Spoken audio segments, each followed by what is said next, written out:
राधे राधे दोस्तों। क्या आपने कभी सोचा है कि हमारी ज़िंदगी में कुछ लोग अचानक क्यों आते हैं और कुछ लोग बिना किसी वजह के दूर क्यों चले जाते हैं?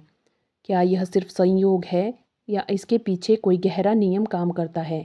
आध्यात्मिक दृष्टि से देखा जाए तो जीवन में मिलने वाला हर व्यक्ति, हर परिस्थिति और हर अनुभव हमारे अपने कर्मों का परिणाम होता है। ईश्वर किसी के साथ पक्षपात नहीं करते। उन्होंने केवल एक अटल नियम बनाया है, जैसा कर्म वैसा फल।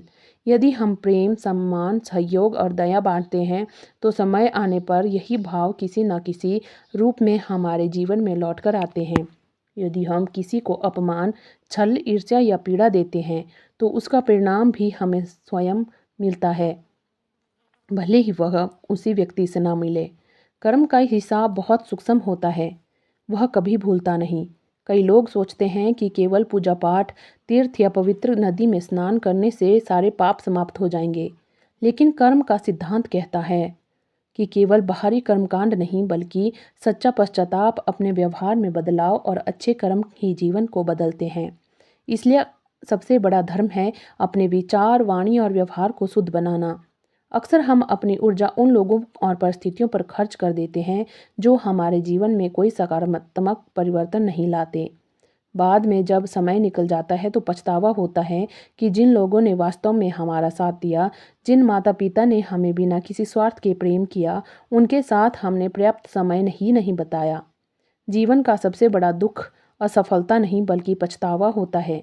इसलिए वर्तमान क्षण को महत्व देना सीखिए। जो आपके पास आज है वही सबसे बड़ा धन है। कई लोग कहते हैं कि सब कुछ पहले से लिखा हुआ है, फिर मेहनत करने का क्या अर्थ है?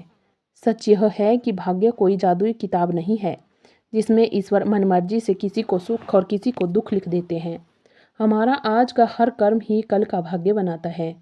किसान जैसा बीज बोता है वैसा ही सब फसल काटता है।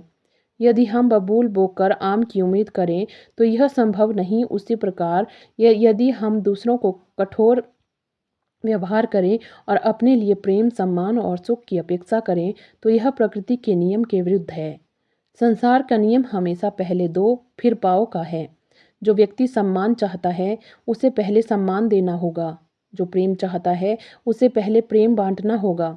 जो विश्वास चाहता है उसे पहले स्वयं विश्वास योग्य बनना होगा। यही कर्म का वास्तविक विज्ञान है।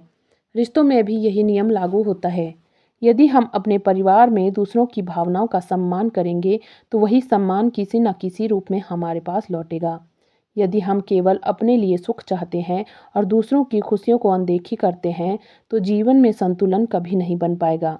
कर्म का फल उसी व्यक्ति को से नहीं मिलता जिसे हमने कुछ दिया था, बल्कि ब्रह्मांड किसी और माध्यम से उसका प्रतिफल हमारे जीवन में भेज देता है।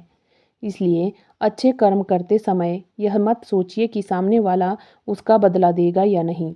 आपका हर अच्छा कार्य आपके भविष्य की नींव बन रहा होता है। जब हम बिना स्वार्थ के सेवा करते हैं, माता पिता का सम्मान करते हैं, जरूरतमंद की सहायता करते हैं, किसी का दिल नहीं दुखाते और अपने विचारों को सकारात्मक रखते हैं, तब धीरे धीरे हमारा भाग्य भी बदलने लगता है। जीवन में शांति, अच्छे संबंध, अवसर और सफलता केवल किस्मत से नहीं बल्कि निरंतर किए गए श्रेष्ठ कर्मों से प्राप्त होते हैं।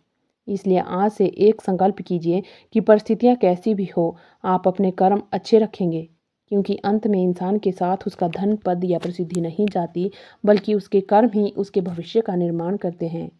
धन्यवाद दोस्तों। राधे राधे। जय श्री कृष्णा।